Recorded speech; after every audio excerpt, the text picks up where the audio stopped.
Hi, hello everybody. This is your Srinivas. Welcome to Srinivasa Academy. First of all, congratulations to all the candidates who have qualified, and congratulations to all the candidates who got best ranks. Dear students, మనం expect చేసినట్టుగానే marks versus rank previous వీడియోలో మనం discuss చేయడం జరిగింది. ఇంచుమించుగా almost all మన prediction correct అయింది. ఎన్ని మార్క్స్కి ఎంత ర్యాంక్ రావచ్చు అనేది మనం మార్క్స్ రేంజ్, ర్యాంక్ రేంజ్ తీసుకోవడం జరిగింది. ఆల్మోస్ట్ ఆల్ చాలా నియరర్గా మన ప్రిడిక్షన్ ఉంది. ఓకే, సో ఈరోజు ఈ వీడియోలో నేను డిస్కస్ చేయాలనుకుంటున్నది EAMCET or EAPCET counselling జరగడానికంటే ముందు సర్టిఫికెట్ వెరిఫికేషన్ ఉంటుంది. సర్టిఫికెట్ వెరిఫికేషన్లో మీరు దగ్గర ఉంచుకోవాల్సిన సర్టిఫికెట్స్ లిస్ట్ ఒక్కసారి నేను గుర్తు చేయాలనుకుంటున్నాను. పేరెంట్స్ అబ్జర్వ్ చేయండి. మనకి సర్టిఫికెట్ వెరిఫికేషన్ డేట్ వచ్చేలోపే ఈ డాక్యుమెంట్స్ అన్నీ మీ దగ్గర ఉండాల్సిన అవసరం ఉంటుంది. సో అవేంటో ఒకసారి చూద్దాం. Checklist: TS EAMCET rank card 2024. చూడండి, ఈ ర్యాంక్ కార్డ్ అనేది మీరు వేరియస్ వెబ్సైట్స్లో నుంచి ఈరోజు రిజల్ట్ చూసుకొని ఉంటారు. అది కాకుండా TS EAMCET EAP set official website నుంచి డౌన్లోడ్ చేసుకున్న ర్యాంక్ కార్డు మీ దగ్గర ఉండాలి. లాస్ట్ మినిట్లో మీరు ఈ ర్యాంక్ కార్డు కోసం ట్రై చేస్తున్నట్లయితే వెబ్సైట్ తీసివేయచ్చు. అందుకని ఈరోజు కానీ రేపు కానీ డౌన్లోడ్ చేసి పెట్టుకోండి. So next, TS EAMCET hall ticket 2024. So each candidate దగ్గర హాల్ టికెట్ ఉండే ఉంటుంది. Aadhaar card main. Aadhaar card ఏదైనా అప్డేషన్ ఉంటే కౌన్సిలింగ్ టైం వరకే అప్డేషన్ అంతా కూడా మీరు చేసుకోవాల్సి ఉంటుంది. స్మాల్ ఎర్రర్ అప్డేట్ చేయాలన్నా కూడా 1 వీక్ టైం పడుతుంది. కాబట్టి as early as possible Aadhaar card updation మొత్తం ఫినిష్ చేసుకోండి. తంబ్ కావచ్చు, నేమ్ చేంజ్ కావచ్చు, అడ్రస్ చేంజ్ కావచ్చు, etcetera etcetera. So next, SSC or its equivalent mark sheet. ఇదైతే అందరి దగ్గర ఉండి ఉంటుంది. SSC memo, long memo. 6th standard to inter study certificates most important అండి. మీరు 6th standard to 10th class ఒకే స్కూల్లో చదివింటే లక్కీగా ఒకటే స్టడీ సర్టిఫికేట్ ఉంటుంది.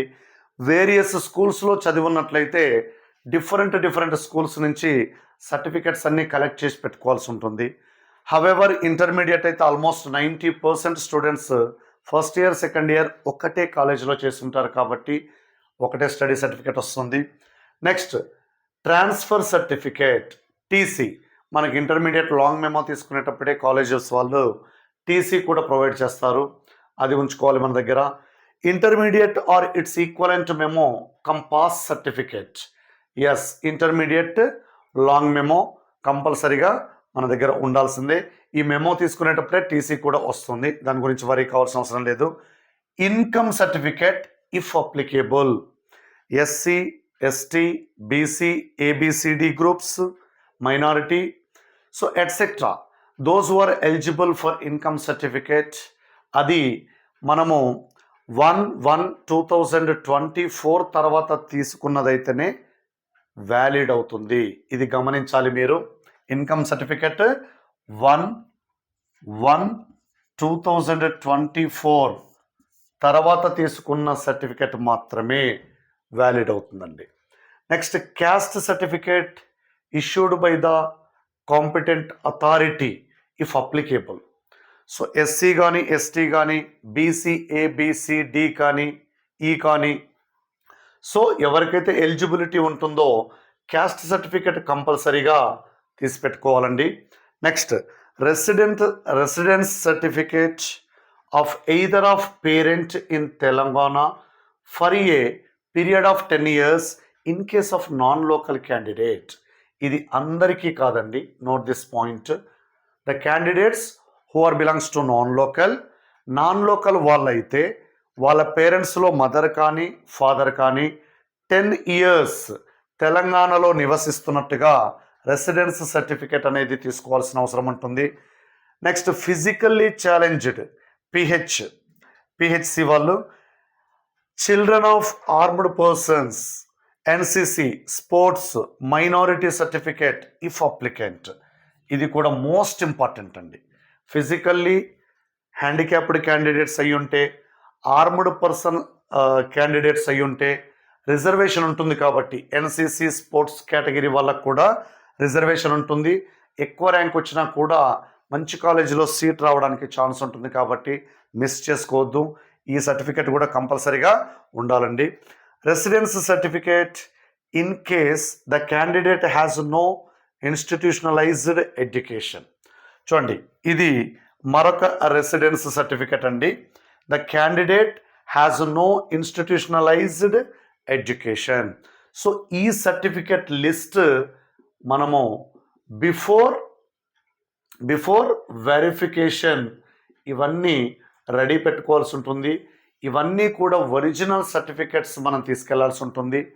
సో దాంతో పాటుగా ఒక 2-3 సెట్స్ జిరాక్స్ కాపీస్ కూడా మన దగ్గర ఉంచుకోవాల్సిన అవసరం ఉంటుంది.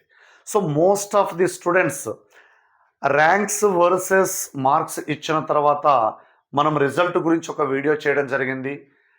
నిన్న ఒక పేపర్లో వచ్చిందని, ఈరోజు ఒక పేపర్లో వచ్చిందని. ఆ రిజల్ట్ చేసే టైంలో mostly May 9th second shift స్టూడెంట్స్కి మార్క్స్ యాడ్ చేయబడతాయని చెప్పడం జరిగింది. నిజంగానే యాడ్ చేశారు కొంతమందికి. సో చాలామంది స్టూడెంట్స్ నాకు పెట్టిన కామెంట్స్ ఏంటి అంటే, యాడ్ చేయకపోగా ఇంకా మార్క్స్ తగ్గించారు అంటున్నారు. సో వాళ్ళ కోసమే చిన్న ఇన్ఫర్మేషన్. May 9th సెకండ్ షిఫ్ట్లో అన్ని పేపర్స్ టఫ్ ఉండకపోవచ్చు. మ్యాథ్స్ టఫ్ ఉండి, physics, chemistry moderate to tough, లేకపోతే ఈజీ టు మోడరేట్ ఉండి ఉంటే, ఈజీ టు మోడరేట్ ఉన్న పేపర్ని మీరు తక్కువ మార్క్స్ వచ్చేటట్టుగా అటెంప్ట్ చేసి ఉంటే అక్కడి నుంచి మీకు మైనస్ అయ్యే ఛాన్స్ ఉంటుందని నేను నార్మలైజేషన్ క్యాలిక్యులేషన్లో చెప్పడం జరిగింది. మీరు అన్నీ ఈజీని ఈజీ లెవెల్లోనే, మీడియంని మీడియం లెవెల్లోనే, హార్డ్ని హార్డ్ లెవెల్లోనే అటెంప్ట్ చేస్తుంటేనేమో ఓవరాల్గా మార్క్స్ ఇంక్రీజ్ అవుతాయి. సో మ్యాథ్స్ టఫ్ ఉండి మీరు అదే లెవెల్లో అటెంప్ట్ చేస్తుంటే మ్యాథ్స్ ఇంక్రీజ్ అవుతాయి. ఫిజిక్స్ మోడరేట్ ఉండి మీరు మరీ ఈజీ లెవెల్ లాగా అటెంప్ట్ చేస్తుంటే తగ్గుతాయి. కెమిస్ట్రీ ఈజీగా ఉండి మీరు ఈజీ లెవెల్లో కూడా అటెంప్ట్ చేయలేకపోయి ఉంటే మార్క్స్ తగ్గుతూ ఉంటాయి. ఇది గమనించగలరు స్టూడెంట్స్. చాలామంది నాకు కామెంట్స్ పెడుతూ ఉన్నారు. So this is the reason. Okay, so ఈ లిస్ట్ ఆఫ్ సర్టిఫికెట్స్ రెడీగా ఉంచుకోండి. సో ఆ క్షణాన టెన్షన్ పడడం కంటే ఈ రోజు నుంచే సర్టిఫికెట్స్ సంపాదించే ప్రయత్నం చేయండి. Thank you very much.